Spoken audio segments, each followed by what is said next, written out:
sometimes it's like the most challenging part is right when you're coming up, like that first hour, let's say, because you got one foot in, one foot out of a world, and like things feel different, but they don't look different, it's but like the part of you that is comfortable with the world that is like, what is happening right now? And like can kind of like want to hold on to the reins, but you're also just moving in another direction. And so that's where they talk about like surrender and trust. And I think for people just knowing like if they're feeling a little like disconcerted, I'm not sure if that's the right word, but um if they're feeling that, to just like reassure someone that it's totally normal and that Yeah. it's not going to last. And a lot of times words like that, like what you're feeling is normal, that it's going to move, just like feelings move. Like Yeah. this isn't forever the way you're feeling in this now moment. Like, don't worry, like just breathe. We can like take a little walk. We could put on a different song. That's a big one. Your music, having music ahead of time, like really like planning out your playlists is so important. And I would say, like, what should I play? Play whatever you love to hear, Yeah. especially if you're trying to have like more of like a fun, joyful experience. Play what you love to hear, like where because dancing is so fun. Like you're saying, Dave Matthews, Yeah. suddenly you love Dave before, and then you have mushrooms, you're like, oh my fucking God, like this is the Yeah. greatest shit. Welcome, fellow lushes. Come on in, pull up a bar stool, and enjoy some cocktails with Dimples and the Beard.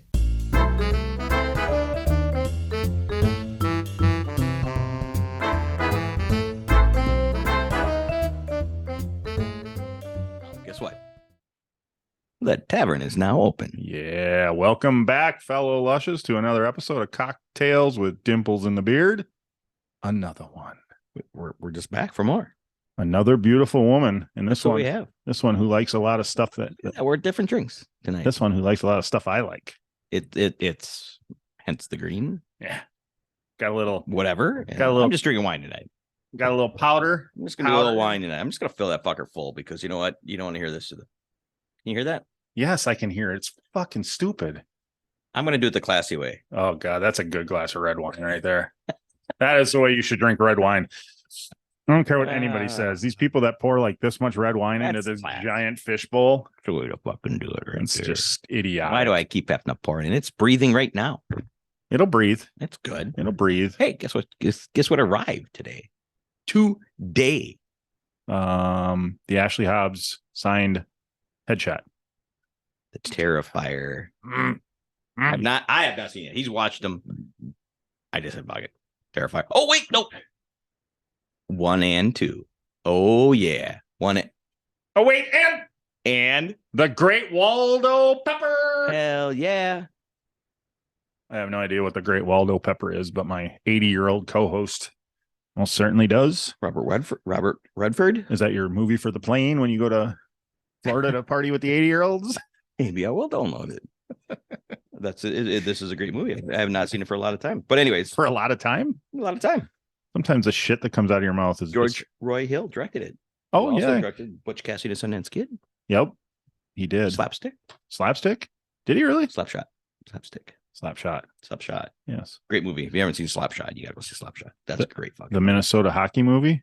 no, Paul Newman, the minor league team that just Oh, I'm thinking of the brothers. What's the the... Hanson brothers. Yeah. Yeah, that's what they're in there. Paul. That's a Paul Newman movie? Hell yeah. Oh. They're like, how do we bring people into the door? Ding. Gloves go off and they just fight the whole time. That's perfect. But it's a great movie. Anyways, Terrifier. This is a weekend coming up for me, man. 1 and 2. Are you going to watch Waldo Pepper in between? I might. No, I just want to get terrified That's like all your, at once. that's like your palate cleanser. And then I'll have to do that after so I can actually sleep that night. Well, as an experienced Terrifier 1 and 2 watcher, you, my friend, are going to have a great weekend. Do you suggest I watch those movies clothed or naked? You're going to want to jerk off. So, Done. I mean, if you want to rub over your pants, it's fine. But Yeah. I would have it out. Okay. I mean, Thank you. That clown. That clown. Woo! If that clown don't get you going, nothing will. He's got some teeth on him. Oh, wouldn't that Be the opposite of. Well, they're just dirty. They're not Sharp. No, they're not teeth. Gotcha. They're just really, it looks like he hasn't brushed in, I don't know, He probably hasn't. He's been eating flesh. 50, 60 years. I'm assuming. I don't know. You don't know that. I don't know. I can't. I don't know what he's eating. He's killing and doesn't have time to brush his teeth. He's Art the Clown. Art the Clown. And he is. We have seen good clown movies. I can't do it. You can't unseat Captain Spaulding. I mean, I have like 3 tattoos of the guy, but he is. But I am getting one tattoo of Art the Clown soon. So. Oh, that's got to be really good. Boom. Watch the movie. We'll book a appointment to get a tattoo of the guy. Mm-hmm. Boom. Yep. And then contact everybody who's been in the movie in an attempt to get them on your podcast. I'd love to have them on the podcast. And keep trying and reach out to people you know who might be able to help. Like our friend Adrian Leon, who's the greatest guy on earth. He's the great guy doing what he can, and we understand 100%. And since the thought of you, since we mentioned Adrian Leon, help, thank you so much. And since we haven't mentioned it in a long time, go watch Kindred. Kindred. Great movie. KIN space DREAD. Kindred. It's been everything, but Amazon Prime for sure. Fantastic movie. It's all over. I think it's on YouTube for free now. And YouTube as well. It is on YouTube now. Yeah, it's a good psychological thriller movie. Great psychological thriller, yes. The lead actor. I've gone back and watched it a couple times. So lead actor is brilliant. Lead actress is brilliant. It's well done. Our buddy Pat Cupo is brilliant. Our friend Karina Harney is brilliant. Great job. Yeah. Yeah. We're not just saying that because they were guests. We were impressed by them to have them as guests. That's where it came from. Yeah, right. If they hadn't been brilliant in the movie, well, Karina we'd have still had because she was brilliant in Playboy. But well, did you see she's gonna Pat, Pat, if you got any layouts, we haven't seen them, send them our way. We'll take a look. Pat's brilliant in everything he does. And, so, and the beauty of that was to go back and watch some of his older movies, which I really enjoyed as well. Did you just see he dropped his second hole in one? Yes. Yes, because he's doing a lot of golf these days. Congrats, buddy. Yeah, way to go. When you can golf like that. Yeah. That would make golfing more fun. When you're good at it? Yeah, when you're actually good at it. Well, that's why I don't have fun. That's why sex isn't fun for you. Exactly. I just stopped. Damn, that was a good one. Okay, so you forgot to tell him what to do. You forgot to tell him what to do. Do you need me to hang the sign up? We were just chit-chatting. Jesus Christ, but now I know, but usually you drop it right after I talk about the oh, well, whatever. Uh-oh. Hold on. I'm improvising. Right. While he's doing that, let's do a favor. Go subscribe. Share it, post. Share it to your friends. If you enjoy it, they gotta enjoy it. Like, subscribe, leave a comment. So there you go. There you go. And here we go. Do not keep a pretty lady waiting. Especially a pretty lady who wants to talk about mushrooms and stuff. All kinds of drugs. So without further ado, Kat Walsh. Absolutely. Hello. Well, hello. Hello. How are you, Kat? Good. Can you hear me all right?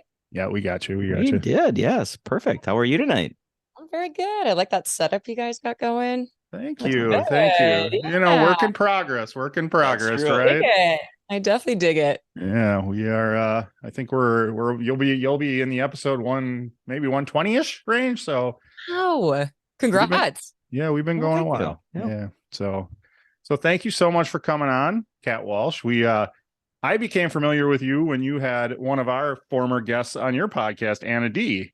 Mm-hmm. And love the content you're putting out because I'm not going to call myself a full-fledged psychedelic user. I've tried mushrooms like 3 or 4 times and enjoy them and wanted to learn more about them. So I've been watching your stuff and thought it'd be fun to have you on and talk about, everything psychedelics. So. Awesome. And I have not tried them. So I'm just curious to hear as well and learn myself.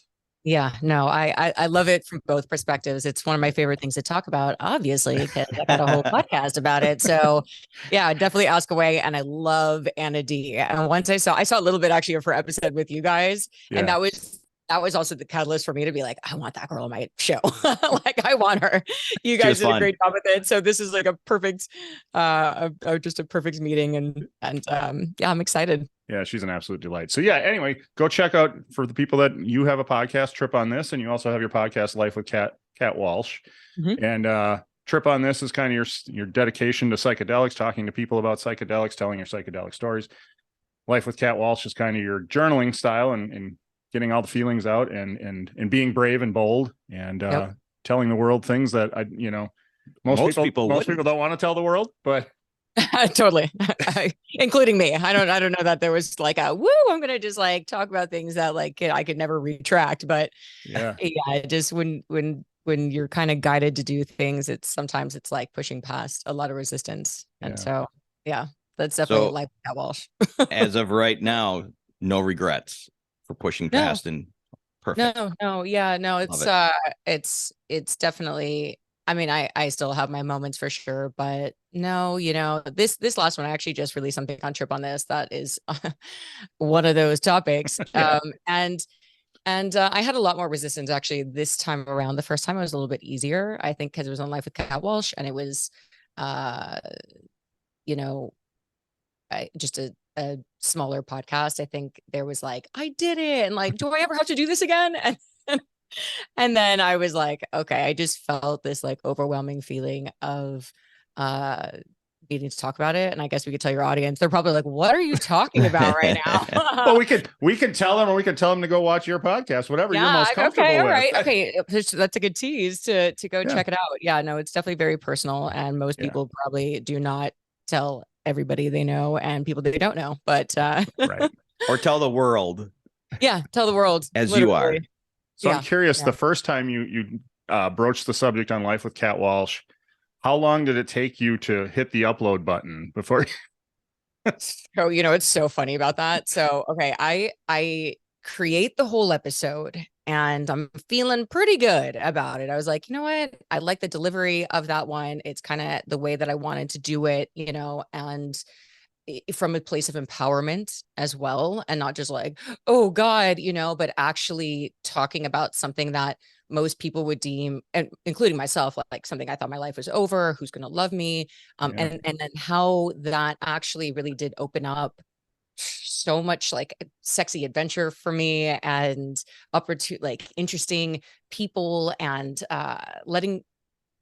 I almost became, I don't know, I like activated my own maybe like sexual power after that. So it's interesting. Like, one would think that would be the thing to like somehow retreat into the shadows, but it actually shut it down. But shut it down, and it actually like made it stronger, but also not as maybe frivolous like it was in my 20s, right? Where it might have been, it's not that my relationship to sex and in general anyway in my 20s wasn't from a place of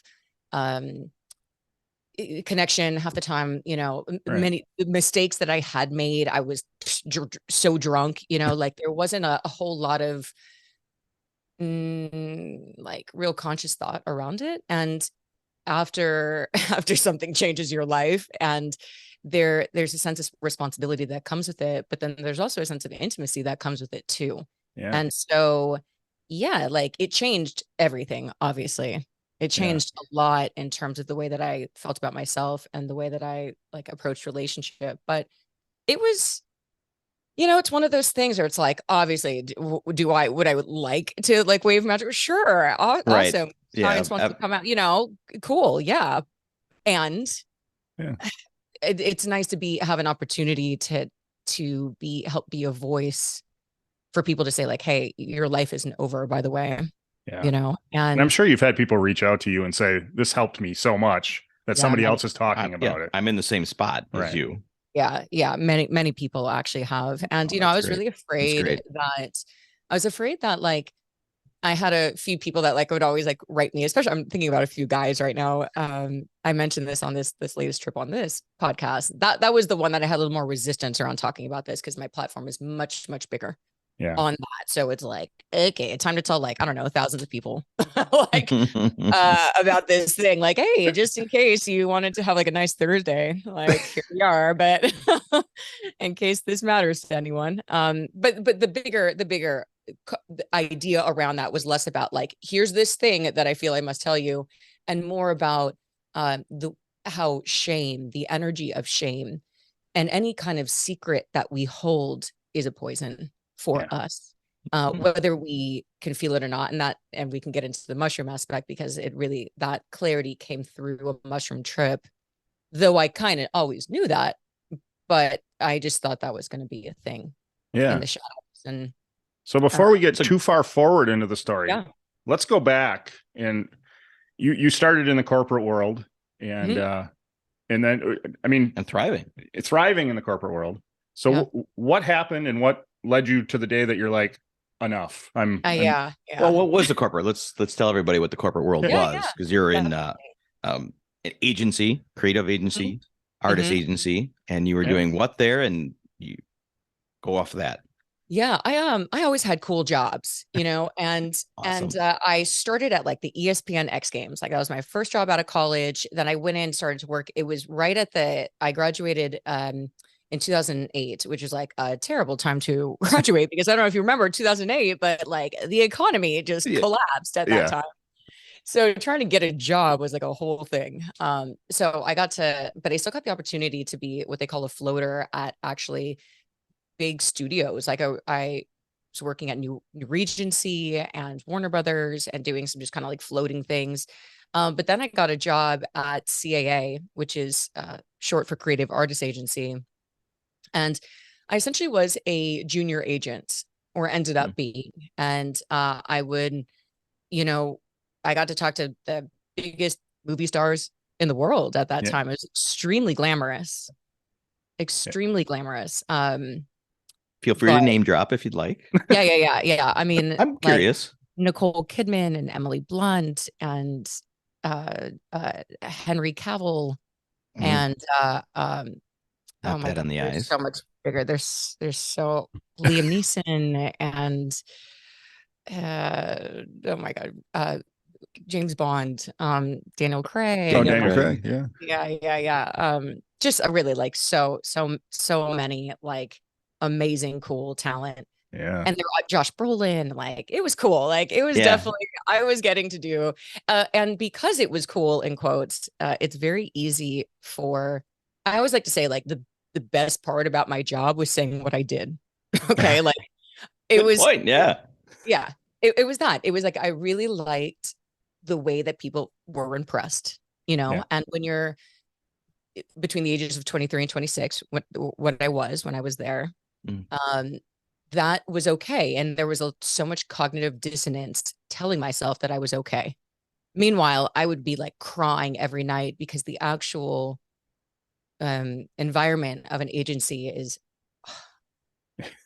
horrible. Gotta be chaotic. Like, beyond, like, it's just, I mean, it's probably changed now, but the amount of like screaming, like, I've never been like screamed at like that in my life. Like, it's so alarming, actually, like for any soul.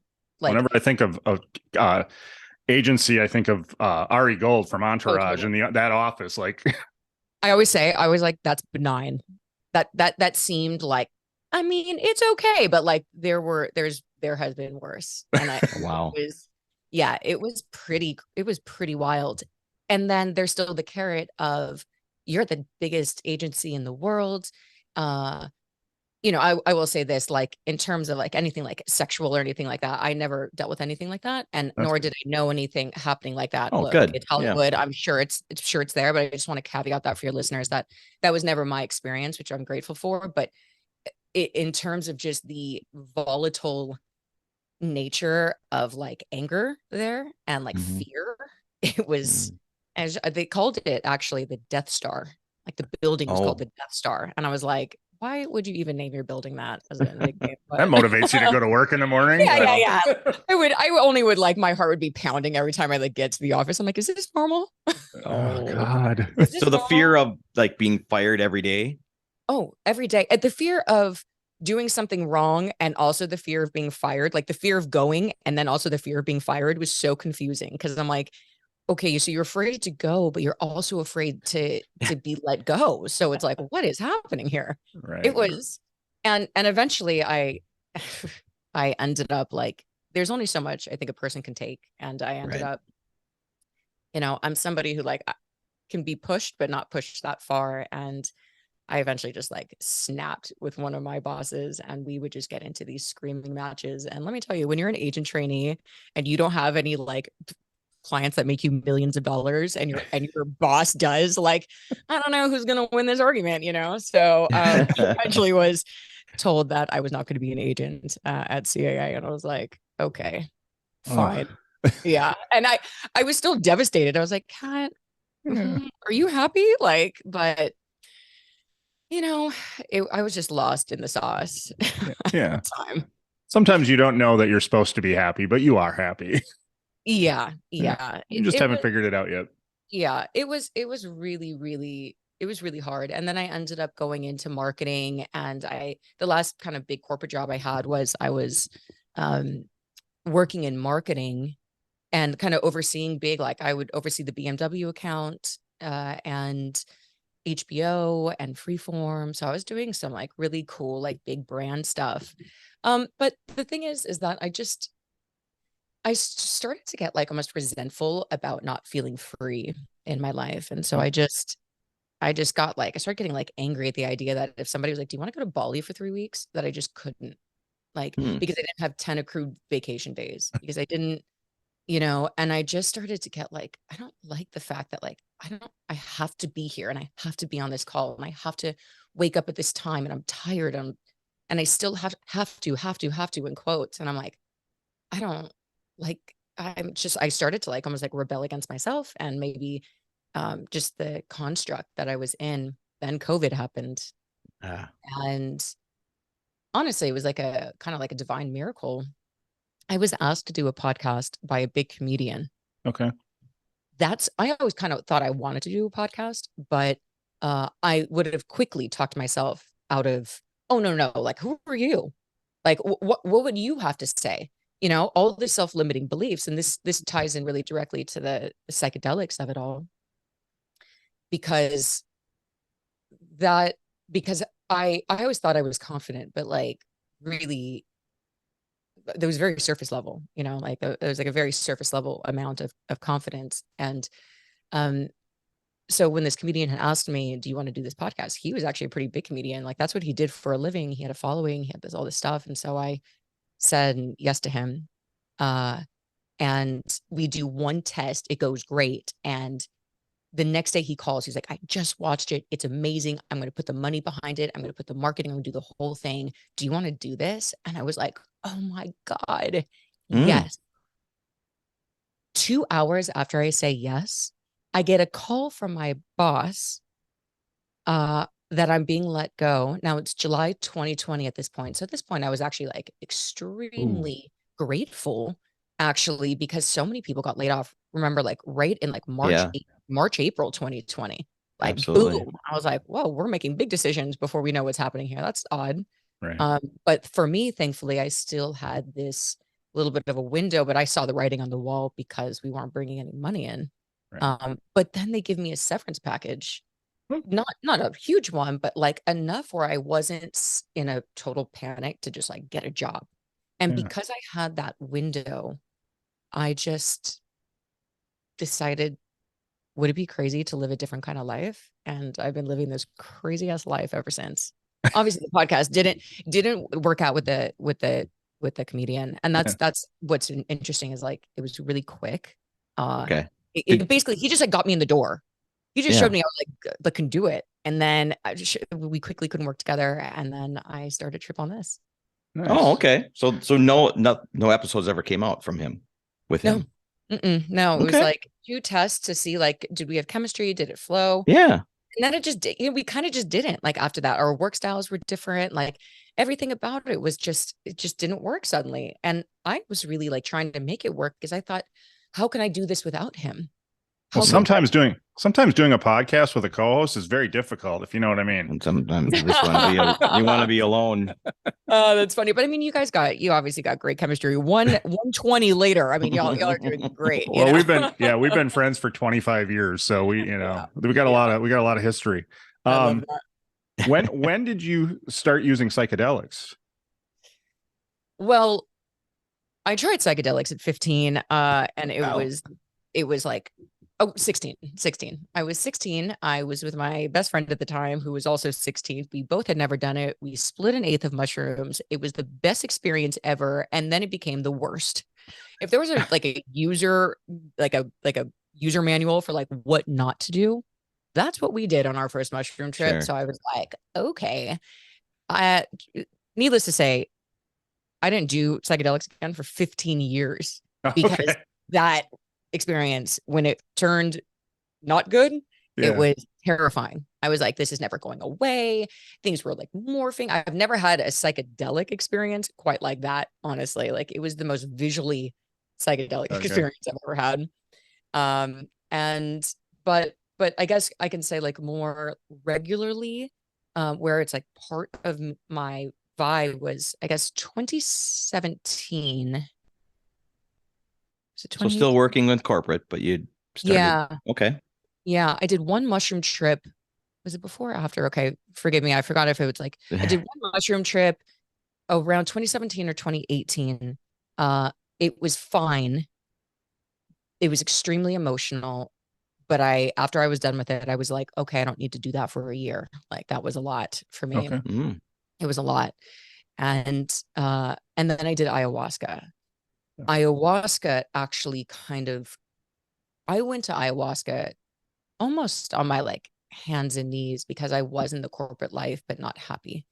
Sure. And I was like, I always believed that my life was meant to like I was meant to feel passion in this life. And I was meant to like really like love what I do. Like, I am just like going to like, is this it? Are we just going to work here? And I'm not passionate about anything that I'm doing. I was just like in such a just like this like low grade depression of like monotony. Yeah. Routine and stress and routine is like, I'm like stressed out about something that brings me really very little joy. I mean, don't get me wrong, there's like peak moments with it, but yeah, sure. Overall, yeah. Overall, when you talk about stress and routine, like routine is supposed to help you eliminate stress. So that's supposed to be the part but when you got both of them together, that's not good. That's the one thing about having those like sexy job is that the overwhelming like pressure though to actually perform in a job like that. When your boss is BMW, the bar is very high. And that's cool. Sounds cool. But there's not a lot of wiggle room for you not making a deadline. So if that means if you're up till 2 a.m, so be it, and if you still have to be on a 9 a.m. call, okay. Like, there's not a whole lot of sympathy around that because it's still that like, well, look what you get to do. Who you get to talk to, So did you feel like you had to continue on because of that? Look what you get to do. And you're like, well, not everybody does. So I'm going to continue doing it. Yeah, I think a lot of that was still definitely in there where I can always feel the immense gratitude of the kind of work that I was getting to do and getting to work with really talented people. But it was just slowly becoming like more and more apparent to me that I was starting to bump up against like the box I was in. Like, I started to like rebel almost against it and kind of like push out. I was like, I don't want to be told what to do like this in my life. And if I have to go into more of like a creative lifestyle that's more in the gig economy, but I get to make my hours, then so be it. And that's a big one for people like to wrap their head around. Like, wait, you have this education and you have you could have these kind of jobs, but you now rather do assist for an event staffing thing right now and also look after dogs and also do like all the different things that I do to like live in the world and create. And thankfully Trip on this is I've got 4 new sponsors actually that I'm working with, which is really exciting to see that actually really starting to grow and expand. That's awesome. Yeah. But before that, it's like, it was just really like trying to like piece things together, but You that were was happy. okay. Yeah. I mean, look, it's been a whole journey with that too. That's what life with Kat Walsh is too, is it's like, you know, the human condition is always it's being a human's a lot, no Yeah. matter Heck what, yeah. like it's a lot. And finding a sense of like balance and peace and fulfillment has certainly been like, I could never think of myself now just like going back. Like there's only forward now in, using my voice into like service, helping people.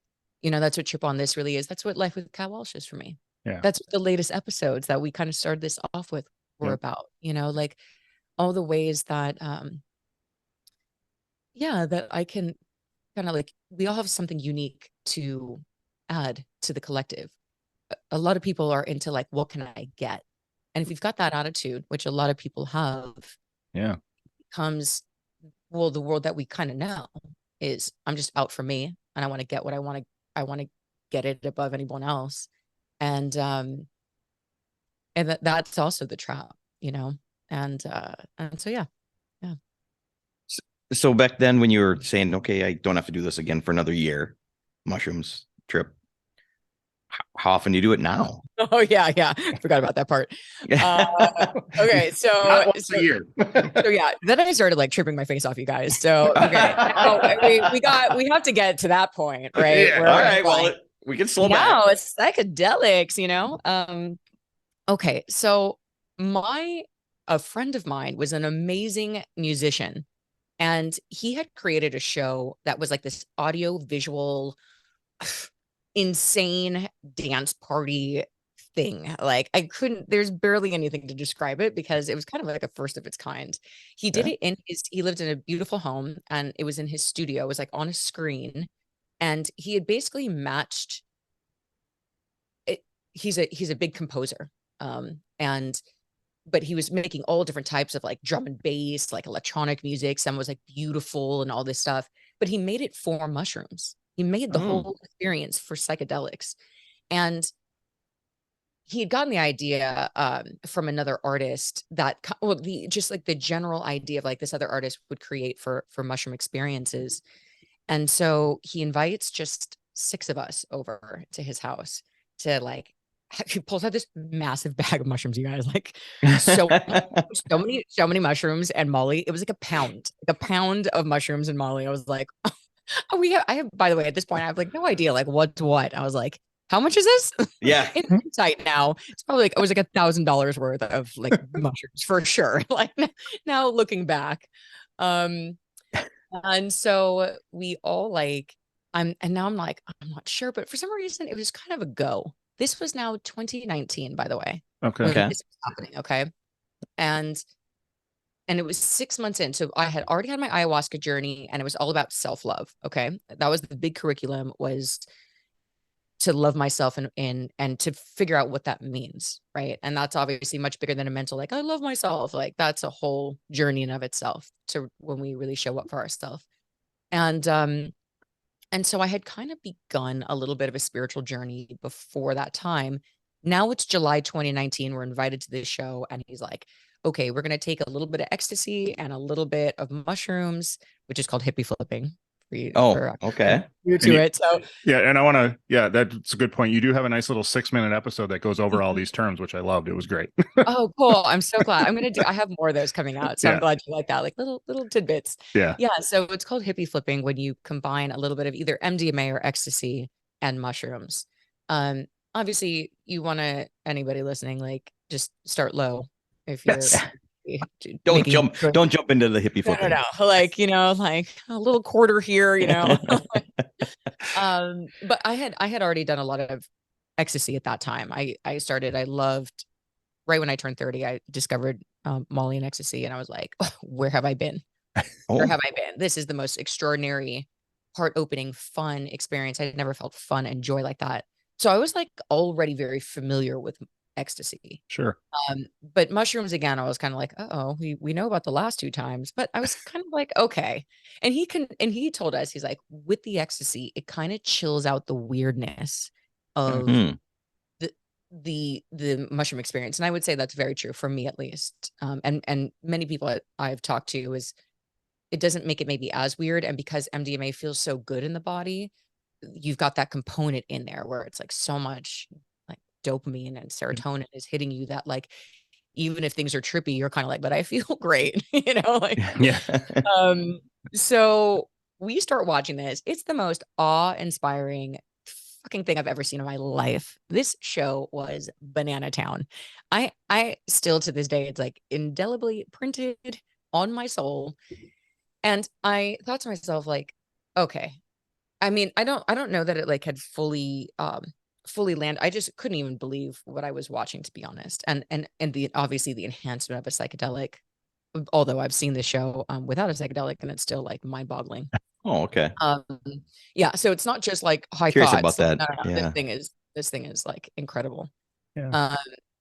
And we end up basically tripping all summer long, like all the rest of the year. I mean, he must have done that then, because he just kept adding songs, adding new creations. I mean, it was always brand new. We would just come over, eat their mushrooms, have their Molly, and watch the greatest show I've ever seen. Like, I was like, like, what?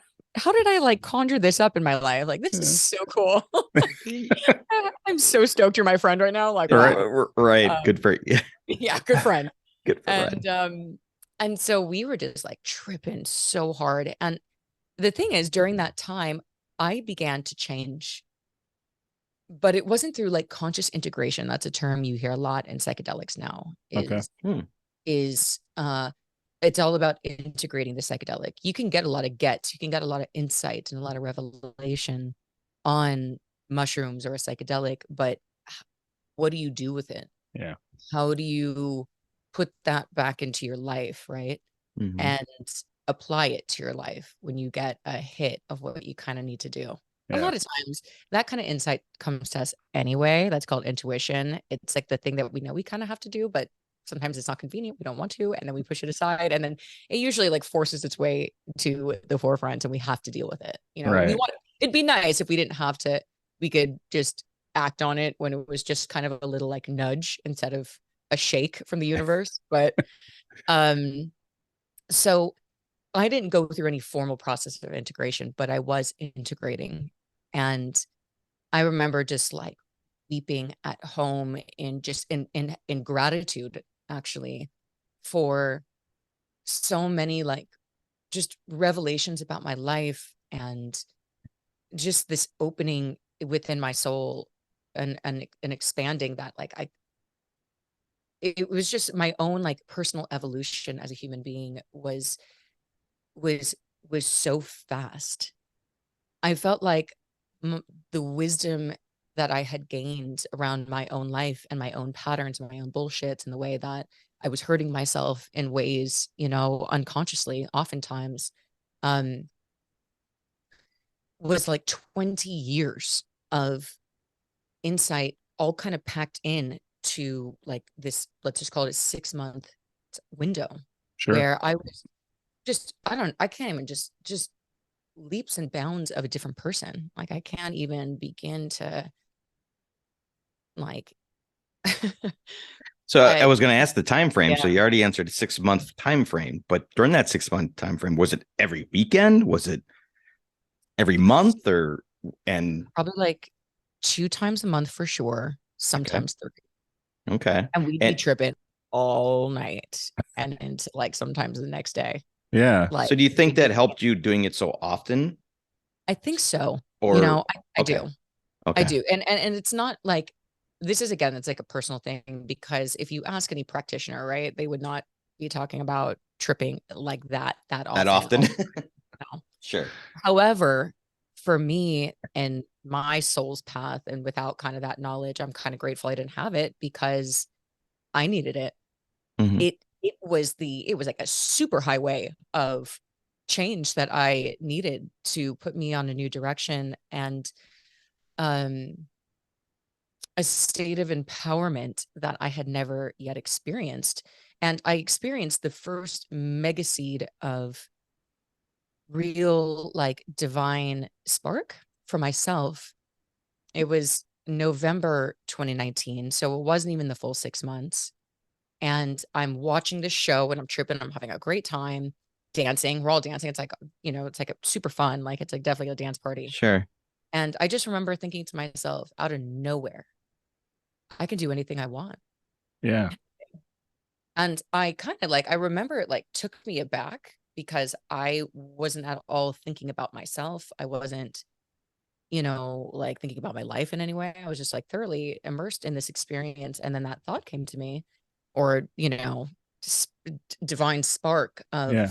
thing. And that thought, I began to ask the question, what did I mean by that? What do you mean that you can do anything that you want? And it just began that spool just began to unravel. And did you ask yourself that question that same night, or was this Yeah. later after the tripping was done? Both. Okay. Both.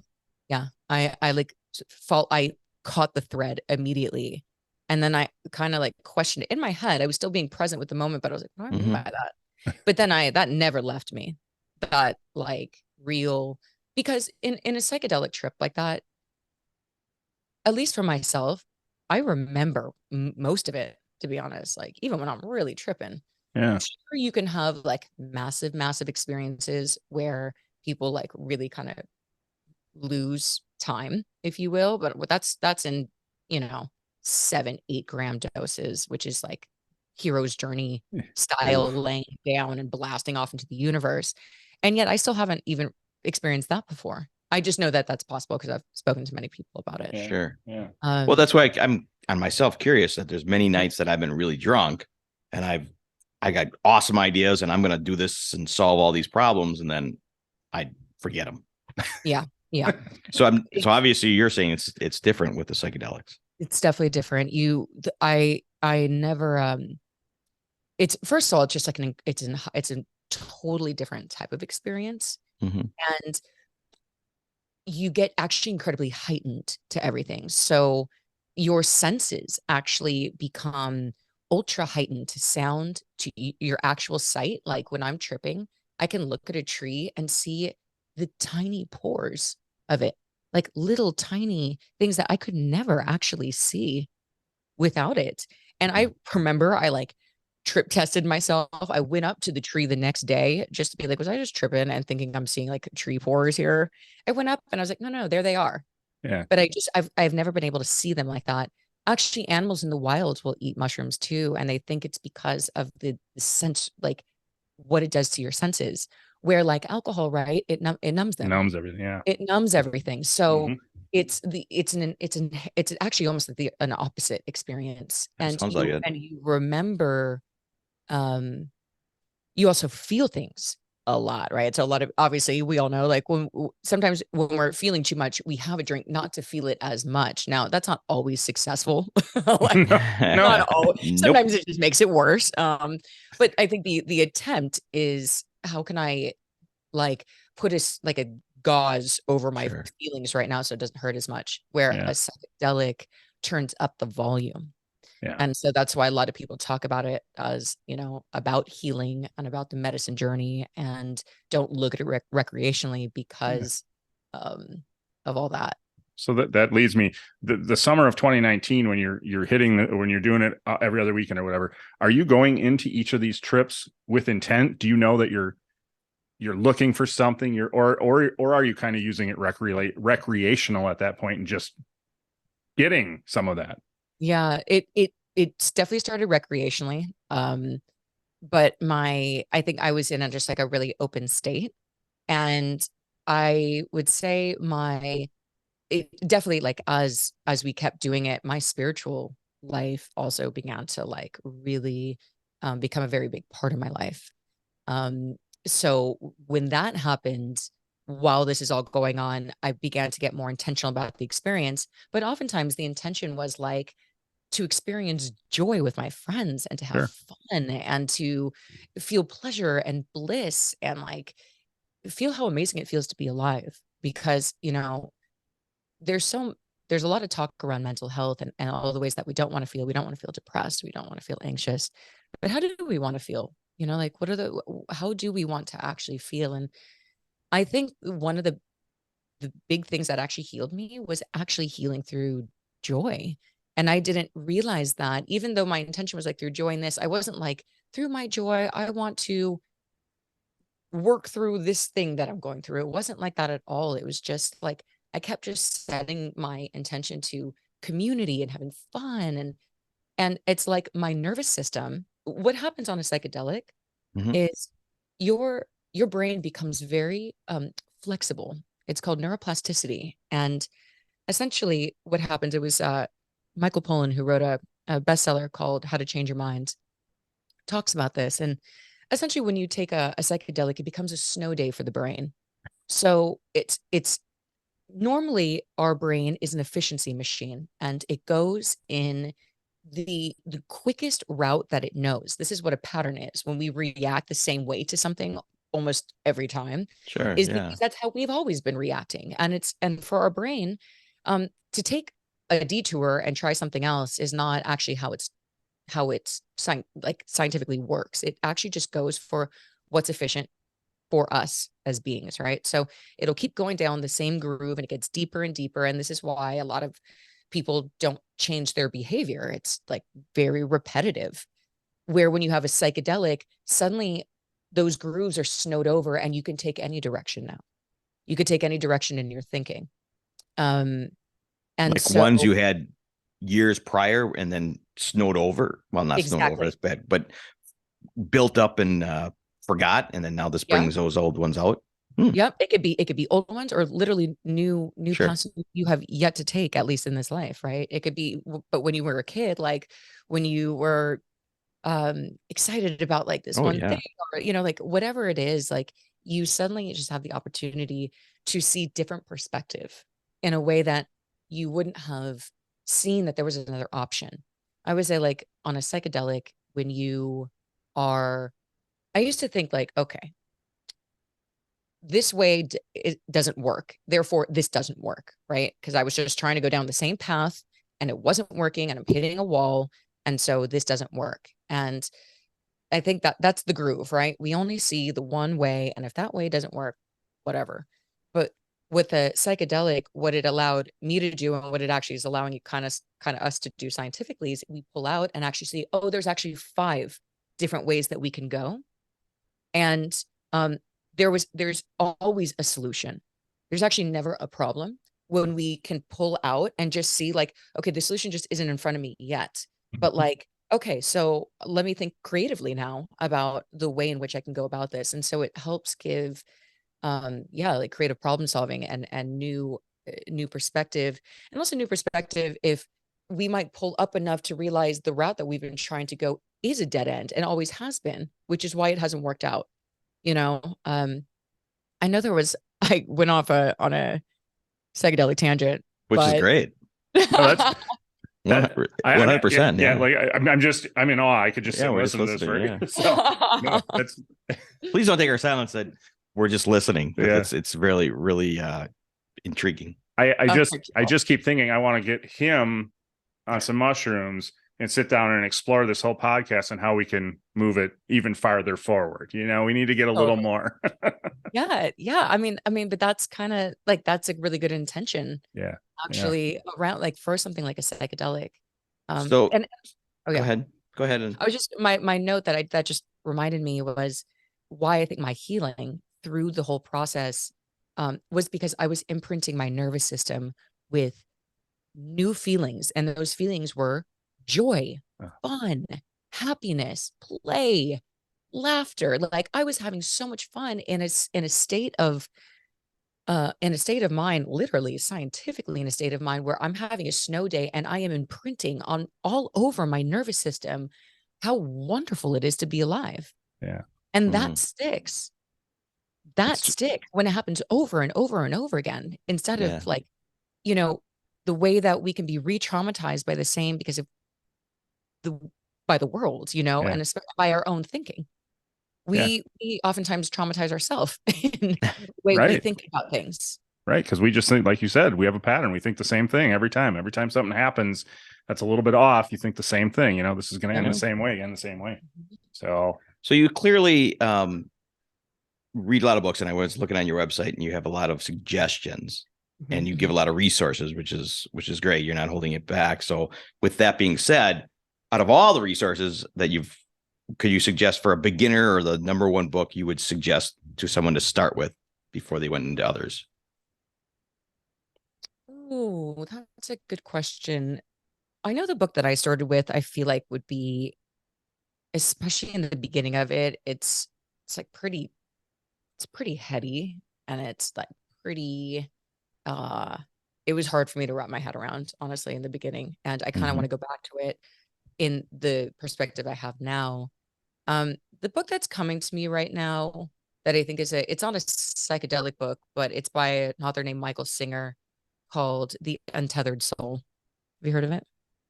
I feel like I have heard somebody talking about that. I don't know The where. name, Yeah. yes, but Yeah, I've never read Yes. it, but So The Untethered Soul, it can be a little repetitive at times, but it's just a really interesting way for us to examine that we are not the mind, like the chatter of the mind. And this is like, this again, it's like, it's all about perspective again. And he talks a lot about that there's a witness aspect of us, our higher aspect, that is watching the mind, right?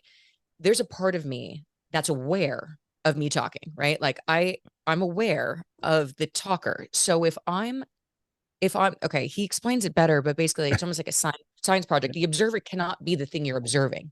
It can't be the same, right? Like if you're observing with a microscope under something, the whatever's under the microscope cannot be the microscope. And that's what he's trying to say about us.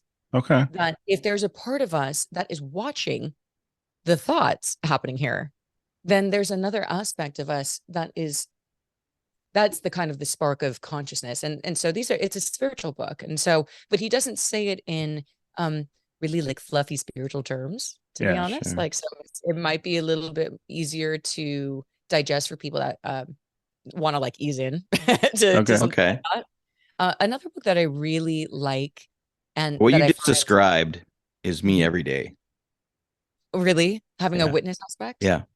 and then to the when you know that, and you can suddenly become acutely aware of it, then you could be like, oh, what am I talking about? Like, or what am I thinking about?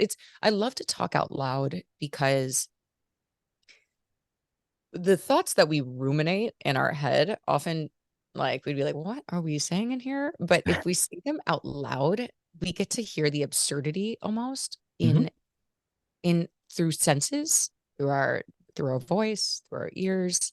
Um, and it's like that's actually really what I think all the spiritual teachings really talk about, is just awareness. So if you're already aware of what's going on, and you could still play out whatever story, it could be a good story that you're playing out, but the more that we become aware of what we're saying all the time and why we're doing what we're doing, I think that really is the quote spiritual game. But it's also just the human game, is that Yeah. like, yeah, just putting a pause before reaction changes everything.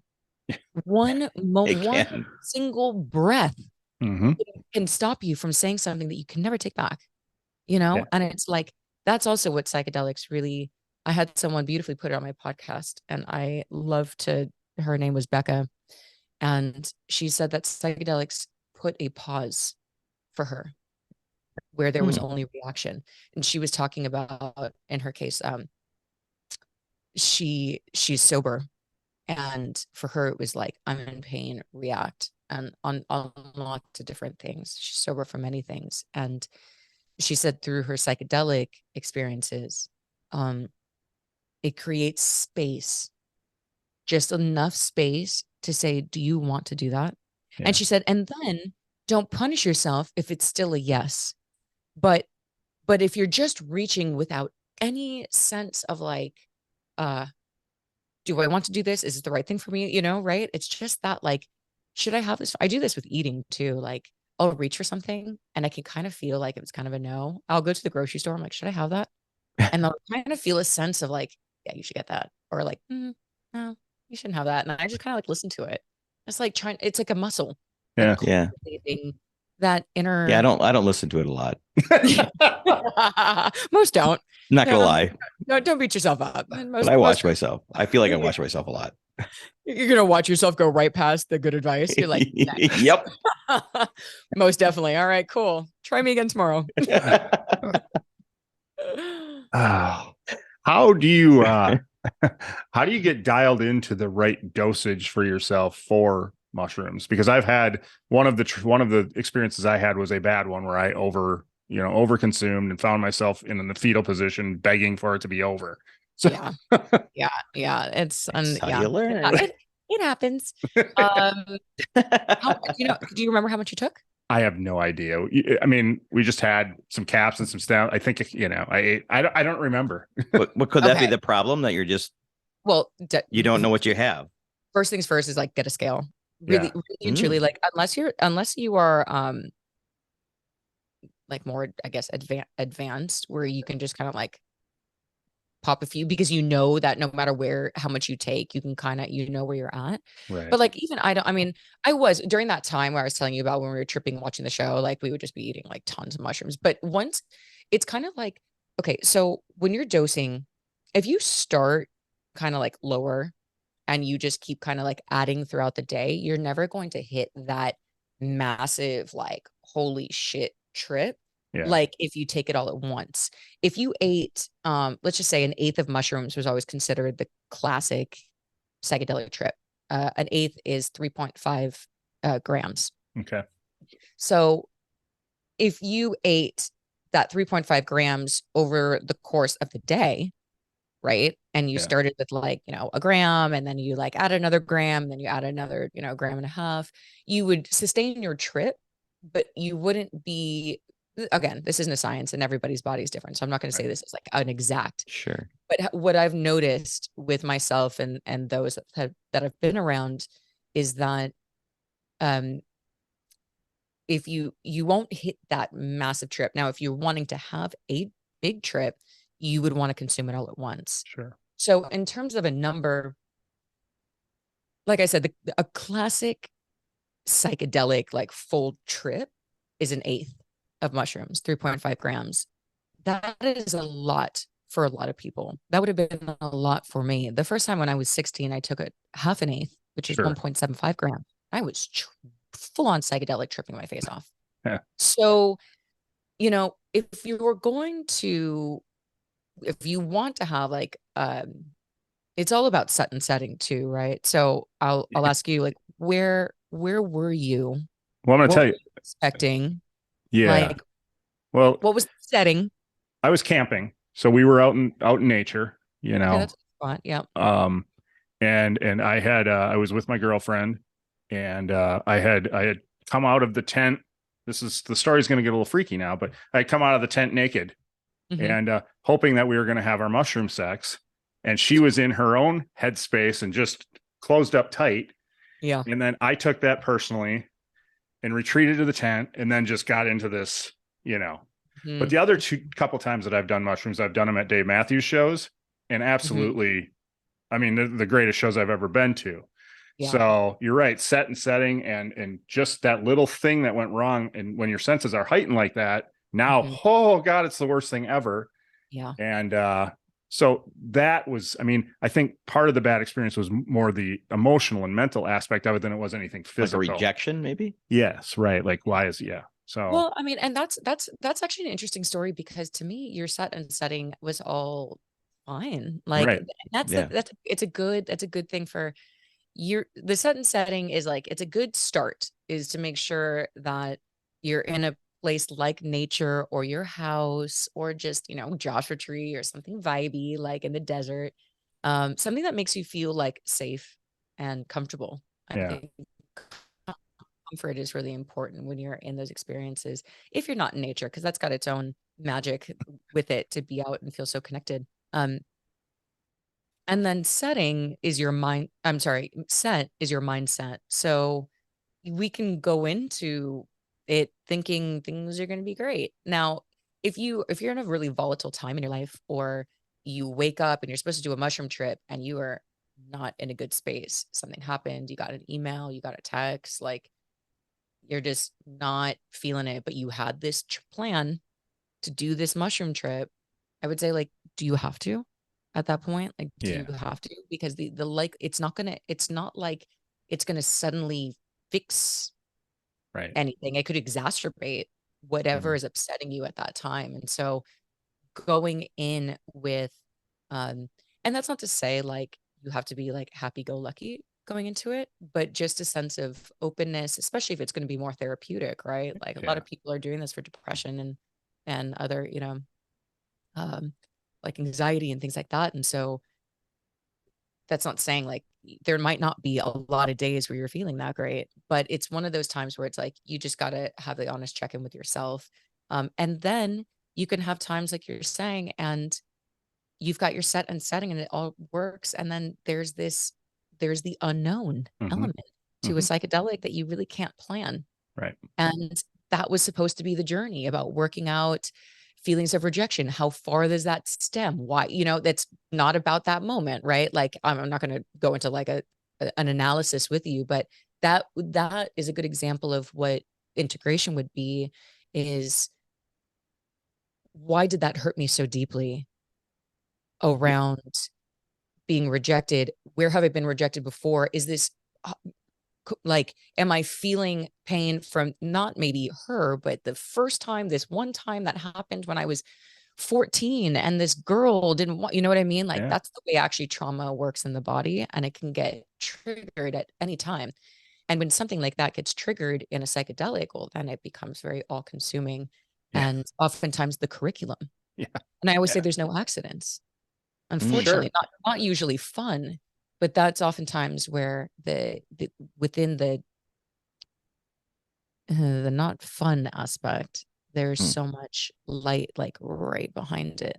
That's actually that is how we evolve and level up in our life, is actually by shining the lights. That's what mushrooms do, in my opinion, is they just shine lights on areas within ourselves that that are wounded or whatever, and it's like, I see you, and now it's like, now your conscious mind sees you too. That's usually, our conscious mind doesn't see a lot of things. We barely, it's like 90% is in the subconscious. So when something comes to our conscious awareness, i.e. psychedelics, it could be alarming. It can also be amazing. It's so interesting to hear you talking about it, and to hear you said the word rejection. I'm in therapy. I've been in therapy for a lot, and some of my therapy deals with rejection, and I've never once put the two together. That this would have, so. Well, and not that we're going to analyze you all night. No. But I just want to throw out there what I'm hearing too is, well, why was she in the place she was? Right. Yeah. That's when you came out. Right. So right. If she was in a better place at that time, maybe she had a bad day, and then that's what the whole rejection. So I think you two need to talk about it. Oh yeah. No, we're good, but it's all good. But no, I know that. It's just interesting. Like I said, that I've been in therapy and talked about rejection in therapy, and it never dawned on me that what happened that night was related, and that totally, because we even go ahead. No, we even talked about it a little bit, about that feeling of rejection and how it felt. So it was there. It just never, when you say you integrate afterward, I never was able to pull it back and integrate it afterward. So, right. Well, this is beginning. And this is what I love about like psychedelics, is that once it's happened, once it's there, it's always there. Like I could be integrating things that happened years ago that like I'm still kind of getting like, oh, that's what that meant, or like, oh, cool, like just little. It's kind of like we're all little puzzles, and we're just kind of like finding like the right little puzzle pieces to just like, we're all kind of like tangled up in like just balls of emotions and anger and like just resentments, and we're just trying to like, okay, like how do I, like when your necklace gets, I mean, maybe not you guys, but like when like your necklace gets all like tangled up, and it's like, you're just trying to like, each piece you're just trying to like unravel yourself. Like that's, I feel like the journey of every human being is to unravel ourselves from our own bullshit. And that's like your analogy with a puzzle piece, because everybody's got a puzzle, and everybody probably dies without their puzzle being completed. And you're just kind of going into these psychological things as pulling one out and putting another piece into the puzzle. And Yeah. eventually you'll get a full puzzle, where people that have their closed-minded, repetitive, never finish their puzzle. Right. If you want to keep with the puzzle, it's just like, if you've got the closed-minded and I try it one way, you keep putting the wrong puzzle piece and the wrong and in the one spot, and you're like, still doesn't fit. And you're like, have you tried a different spot? But they can't see the rest of the puzzle. Yeah. Right. They put it aside. I'll do that later, and then pick it up and do it the same spot. Yeah. The focus is just so smallish that I want to keep. And then or you just give up on the puzzle. And you just give up, and that's what apathy is. Just give up on the whole thing, because it's hard, because it hurts. Right. And so it's just so it's they're tools in a lot of ways. They're tools to like help us just see ourselves better. Yeah. So see our potential. Okay, so let's dive into that. So I'm a beginner. What where's it, not the dosage, but out of all of them, what's the best psychedelic to try first? I would say mushrooms. Yeah. I would. Oh, okay. Well, or MDMA. Like, really, if you can get like really good MDMA or really good ecstasy, and I would definitely, in this climate especially, it's important to do like have test kits, things of that nature. Just as like explain that to me. You just went over my head with the whole MD, totally. And then the kits. So MDMA is the technical term for ecstasy. 90s rave ecstasy vibes. Sure. Same thing. Horror stories, but go ahead. Yeah, same thing, but MDMA, which is also known as Molly, right? So people will be like, oh, so Molly is how it's referred to. When it first came out, Molly was supposed to be the pure MDMA molecule. But because of the climate we're in, Molly's oftentimes cut with other stuff, amphetamines and different things like that, right? So one, knowing the person that you get it from is very important. And even going a step above, there are test kits now through companies like Dance Safe. There's one called Elevation Chemicals. I think the Elevation Chemicals test kit's like $20. Dance Safe's a little more expensive. They're more well-known. I think there might be $30, $40 for a test kit, and they test everything. LSD, MDMA, ketamine, the list goes on. I'm trying to think. There's one more that like I really want to say. I think even mescaline, and like it's a big, and there's different types of tests for different molecules. But let's just stay with MDMA, right? Mm-hmm. There's two different types of tests for MDMA, which it goes into when you get a test kit, and you just put in basically like a grain of, let's say it's like you got Molly, because it's pretty prevalent right now, is to get Molly. Usually it comes in capsules. It comes in kind of like a white powdered form. Sometimes it comes as a rock, but it's like shaved down into a powdered form. Yeah. And then people will put it there, and you just put a drop of the test kit on it, and you see it turn to, it shows you a color range that it should turn to in a certain amount of seconds. That's how you see the strength and the potency and the purity of it. And the instructions are all there, right? Sure. That part is important. That part is important just because of fentanyl right now. Like, it's so everywhere that like, it's hard to like, I feel very sad for the youth right now. Like, they didn't have it's like scary. It's scary. Experimental years. There's like no experimental years anymore for them. But beyond that, there is good stuff out there. You're breaking up on us. Definitely is. Like, We're good. have great MDMA. Pretty good. So I would say MDMA is once you got some good stuff, it's it's a really good way to just like get really in touch with your heart. I know that sounds cheesy, but like, it's very heart opening. Like, suddenly it just feels good. You can look at, often it's very good if you with a partner. Like, they're actually looking at it for couples therapy, because it could really like reconnect people, could really help with relationships. It's super fun to dance on. Like, obviously the 90s raves, they know what they were doing. And I mean, and today, like the house and like the electronic music scene is like booming right now. Yeah. But that's a good one. And then I would say mushrooms is like, I like LSD, but it's just a much longer day. It's like a big commitment, Oh, okay. Like, an LSD experience lasts minimum 9 hours up to like 12. Wow. Yeah, that's a And long time to be in a state like that. If you're, yeah. Like it could be cool. Like it usually when people start having like not a great time on LSD, it's just because they're like mentally done, but like the LSD isn't done. So Yeah. they could be in like hour maybe 6 or 9, and then start being like, okay, is this going away? You know, like you need to have like real patience. Definitely that's a place for set and setting. It's why it's actually a big festival drug, because you're Sure. kind of in the driver's seat. It's a long day. Like it kind of gives you energy. And it's dancey, you know. And again, dosage with that. The Sure. dosage on LSD is like a kind of a hit is around like 100 micrograms to about 125 micrograms. And that could be, you know, a pretty big experience depending on, but I wouldn't recommend that one as maybe like a starter. I would say mushroom. Yeah. I would say mushrooms. And I would say like the place that I like to start with people that want to have like a trip but don't want to be like full send is around like 1.5 grams or like half an eighth.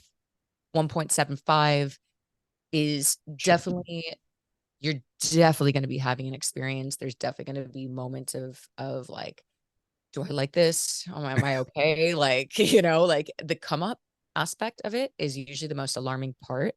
And I have made a couple of videos actually about this, just to people to make sure that they know that um sometimes it's like the most challenging part is right when you're coming up, like that first hour, let's say, because you're kind of, you got one foot in, one foot out of a world, and like, you know, things feel different, but they don't look different, it's, but like the part of you that is comfortable with the world that you know is like, what is happening right now? And like can kind of like want to hold on to the reins, but you're also just moving in another direction. And so that's where they talk about like surrender and trust. And I think for people just knowing like if they're feeling a little like disconcerted, disconcerted, I'm not sure if that's the right word, but if they're feeling that, to just like reassure someone that it's totally normal and that Yeah. it's not going to last. And a lot of times words like that, like what you're feeling is normal, that it's going to move, just like feelings move. Like Yeah. this isn't forever the way you're feeling in this now moment. Like, don't worry, like just breathe. We can like take a little walk. We could put on a different song. That's a big one. Your music, having music ahead of time, like really like planning out your playlists is so important. And I would say, like, what should I play? Play whatever you love to hear, Yeah. especially if you're trying to have like more of like a fun, joyful experience. Play what you love to hear, you know, like where, because dancing is so fun. Like you're saying, Dave Matthews, Yeah. suddenly you put on, you love Dave before, and then you have mushrooms. You're like, oh my fucking God, like this is the Yeah. greatest shit ever. So, Well, so it's like just having it planned. yeah. Well, you do have that 5 tips of a safe trip, which I Yeah. think is probably very important. Yeah. So go Yeah. check that out, because that Yeah. probably could save a lot of people or Yeah. experience them to go again. Yeah, for sure. I've got another episode I'm going to be coming out with next Friday that's going to be all around like safe tips for solo tripping as well. So if you're wanting to go on a trip by yourself, now I wouldn't recommend that necessarily for someone that's brand new or fairly new to it, because it's nice to have someone who's been there that can just tell you what you're feeling is normal. Yeah. Yeah. You know, like those simple words and knowing that you're not alone in it is like really, really helpful. And there are people that like still rather journey by themselves. They don't Yeah. want, they want to cry by themselves, you know, because mushrooms can be very emotional. Expect Okay. some tears, you know, like it can open up a lot potentially, or it could be wonderful. Right. I mean, I've had like the most fun. That's also what I go dancing on. So it Yeah. could be everything. So you're I saying just, for the beginners, don't take the 9 full grams and go walk through the park like you did. oh my God. Did you listen to that episode? Yeah. Yeah. Oh my God. Yeah, no, definitely don't do that. I ate 9.25 grams. By the way, I found Holy. out that those mushrooms, yeah, no, it was an absurd amount. And I found out those strains of mushrooms. I went back to the guy. He's like, I just found out the potency is like 2.5 times Oh, what Jesus. the normal mushroom is you get. So I was like, so like that was like approximately like 18 grams of mushrooms. He's like, basically. And I was like, Oh, okay. I wow. was Explains a lot.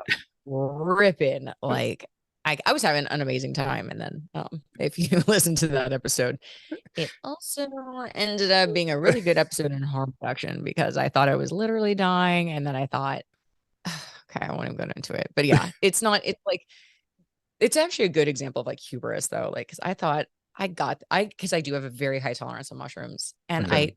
honestly, I was still talking to people. Like I was still like walking around and like chatting and like most people I don't think could. I think so. I think because I can still like hold my shit together with when it comes to psychedelics. And like, I also think that it's not as easy for me to let go though. I think in the same capacity to like walk around and talk to people on 9 grams of mushrooms is also because the part of me that doesn't want to let go to the experience. So Sure. yeah. So how long? What's a good experience? You said 9 hours, 9 to 12 hours with LSD. LSD. I could have sworn that was it. So what's a good time frame for mushrooms and Molly?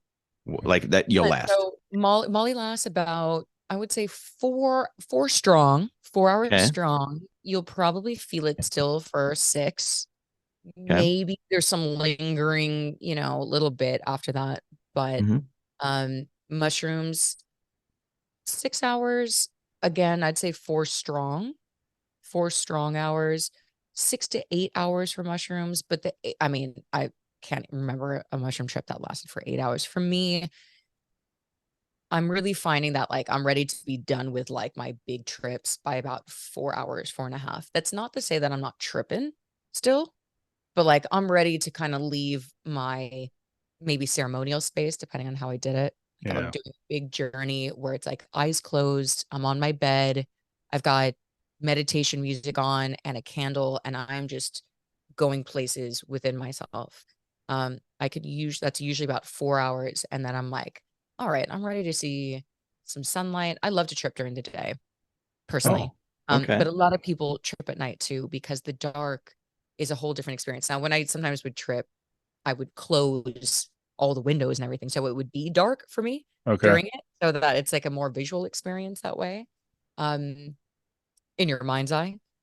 But then like I love to see like the beauty of nature when you're tripping is so extraordinary, and it really makes you feel like so grateful to be alive when you could just like see the same tree that you always saw, but you're just seeing it differently, and you just feel so grateful to be alive. I think gratitude is one of the biggest threads that I've done 60 I've recorded like about 70 episodes of Trip on This, and gratitude is probably the number one thing that like that's the through line for everyone.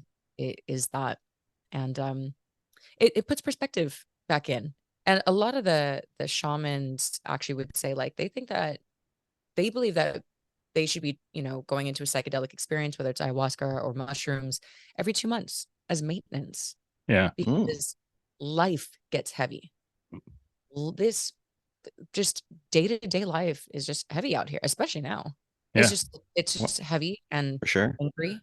And so as a way to like hit the reset button and do kind of a spring clean for the soul, they talk about it really every 2 months. And I kind of agree. Like, I think that's really has been my every 2 to 3 months. I usually like feel like the call, like I feel the call right now to like do another mushroom trip. Yeah.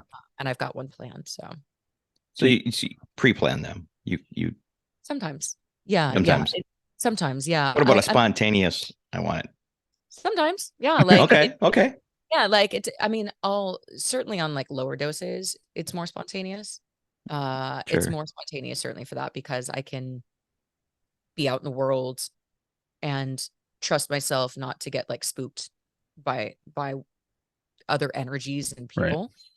There's people that are just highly sensitive to other people and energy in general. If you know that about yourself, if you know that you can get thrown by other people, period, then going to a festival or concert is probably not for you on a psychedelic. It's like really understanding like who are you even outside of the psychedelic? Right. Do you have really strong social anxiety or even any social anxiety that you're very aware of? Then again, tripping in public is probably not a vibe, but for me that's not really the case. So I can just be like I went to an event and I just like got the hit and was like, you should take 5, 6 grams of mushrooms. Like it was an exact number. Like just in my head, I was like 5, 6. I was like, that's pretty heavy actually for an experience like this. I'm like, are you sure? And it was like, like my higher self was just like, yes, that's it. I was like, okay. So I ended up taking that, and I definitely at one point I was like, oh, am I tripping pretty hard right now? Like, am I fine? But it was fine. It ended up being great because I was like really connecting with people. Yeah. And the big trips I do plan because I want to be in the right headspace and clear my day and not have anything to do the following day. That's And why is that? Well, for someone that doesn't know. Yeah, no, that's a really good question. First, you never want to feel like if your trip is going longer than you anticipated, you never want to feel like, oh my God, I have to get to work. Like the looming stress of something to do or somewhere to be. You don't want that coming into your trip of like, what do I have to do tomorrow? Because then that's easy to get in a thought loop around it. So the less that you can put on your plate of things I have to do, the more your mind can't get in there and try to like scare you. And then you try to resist the mushroom or whatever type of experience you're on because it's activating fear. Well, before we wrap it up, I do want to ask, do you have any plans to do ayahuasca again? And how was your first experience? Because it's become the Hollywood buzz thing now. Everybody's doing ayahuasca, and it sounds like you did it before I had ever even heard of it. Right. Do you have any intentions to go back to it? I definitely do. It's like the one that she's definitely calling me. I have a lot of reverence for that experience. And I'm hoping that I have the opportunity to sit with ayahuasca again in 2023. If not 2024. It's been one of the ones, it's just where it's a big expense. Oftentimes, it's not like mushrooms. Like it's definitely more of a commitment. An ayahuasca journey, in out here, I think it was like 400 for one day, and like some people offer like 2, which is like 750 or 8, and then if you do a retreat, then you're talking like in the thousands. And especially if you go like to the jungle. So it's definitely one of those ones where not only from like a financial aspect of it, where I wish it was more available for more people, like that, right there immediately. Like a lot of people just don't have that sitting around. That being said, it's unlike kind of any experience, and I was very nervous going into that. I was ready for it to be like one of the hardest experiences of my life. I was really okay with that though. I really went to the experience like ready to face whatever I needed to face in order to kind of like move forward in my life. My intention was actually to put me on my soul's path. And what's interesting is it did, because not only am I talking about psychedelics actually, and how my life is now opening up in such mysterious, magical, fun ways, but it was all around self-love was what I came away with in that experience. And to kind of give you like a quick little, my experience for me was less visual, like less like visions and more. I just remember at one point just like feeling like I was in like pink and purple sparkly clouds, just like nestled up, and I was just laughing hysterically. I was moaning sensually. I was like going through these range of emotions, and there was no thought though. Like the laughter was just the energy of laughter. Like I just started laughing uncontrollably. And there was a part of me, because I wasn't so deep in the experience, where like there was still a part of me that was aware of what was happening, but I couldn't stop. I couldn't stop the laughing. And I was so self-conscious because I'm like sitting right next to someone. I was like, oh my God, Kat, stop. You can imagine when I start moaning sexually next to someone, I'm like, oh my God, Kat, put a lid on it, girl. You're in a room with like 12 people here. Couldn't stop. And I'm not the only one, by the way. Like there were people laughing. So I was like, okay, it's not just me. Okay. I understand that y'all can't help it either, because like it just doesn't seem to care if you want to or not. It just does it anyway. And but there was no like big takeaways necessarily for myself in my ayahuasca journey in the actual experience.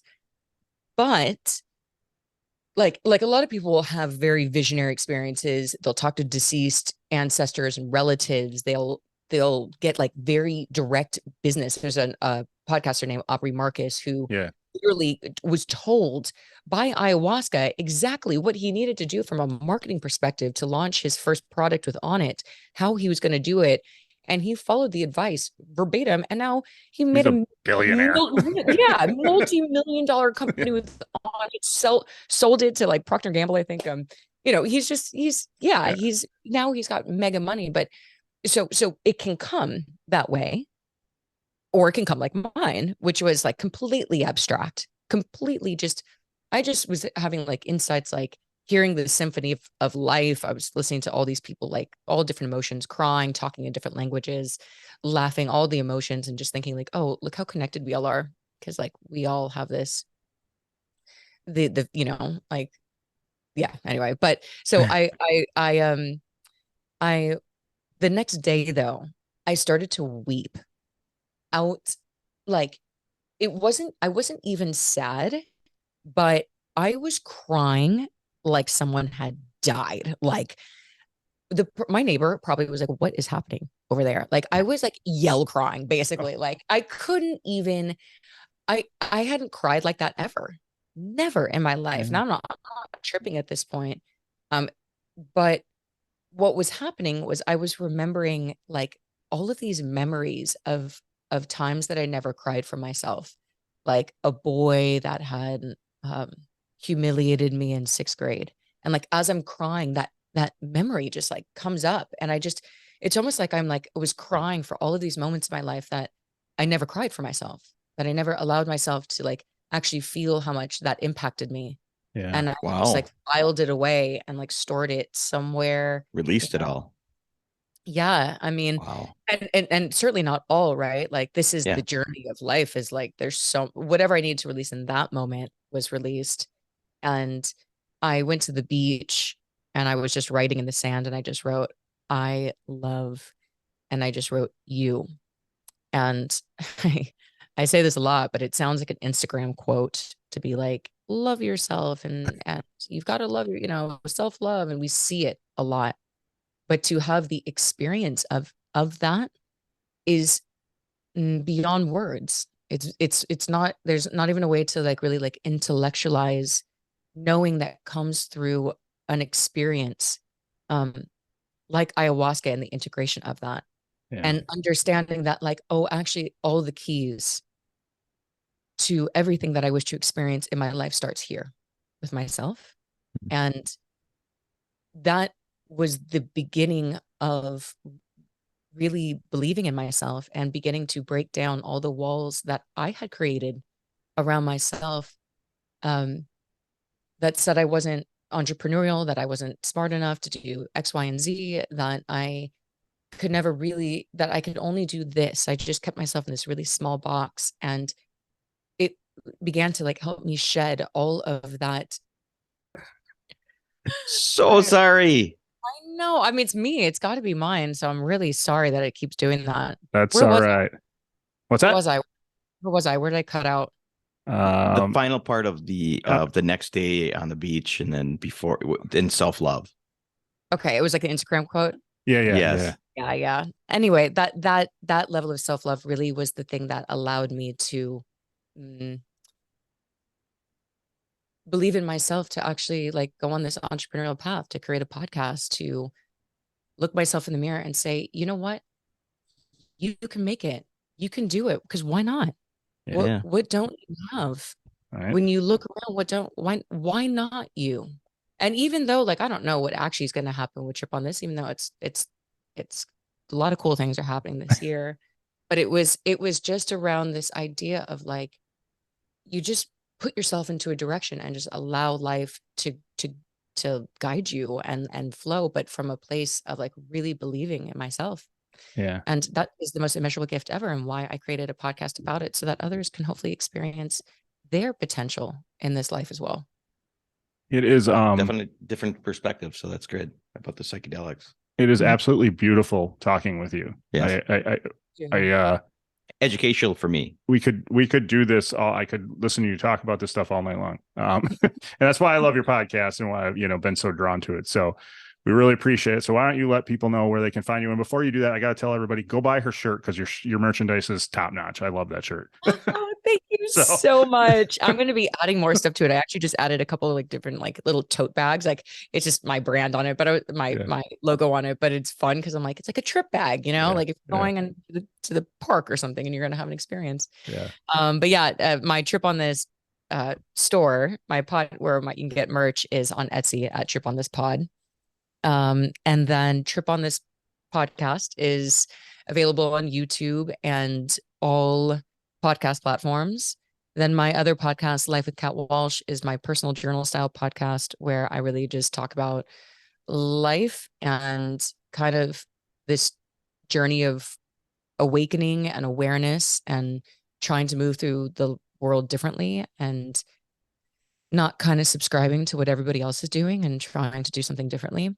Yeah. And so if like people are drawn to like also wanting to, I don't know, like push against their own, the norms of their own life, like that would be a really good podcast for you. And then again, Trip on This is just a fun one to like really immerse yourself in psychedelics and all the ways that it can help people.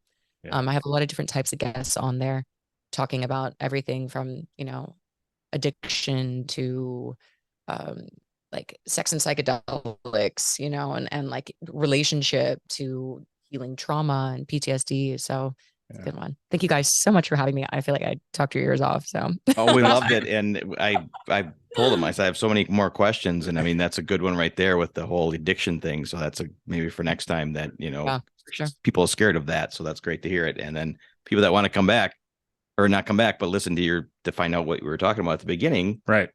Yes. There you go. Teaser. Go find out. Yeah, teaser. You could. Well, there's two now. There's one on Life with Kat Walsh, and my most recent episode 63 of Trip on This is the most recent account of this interesting topic.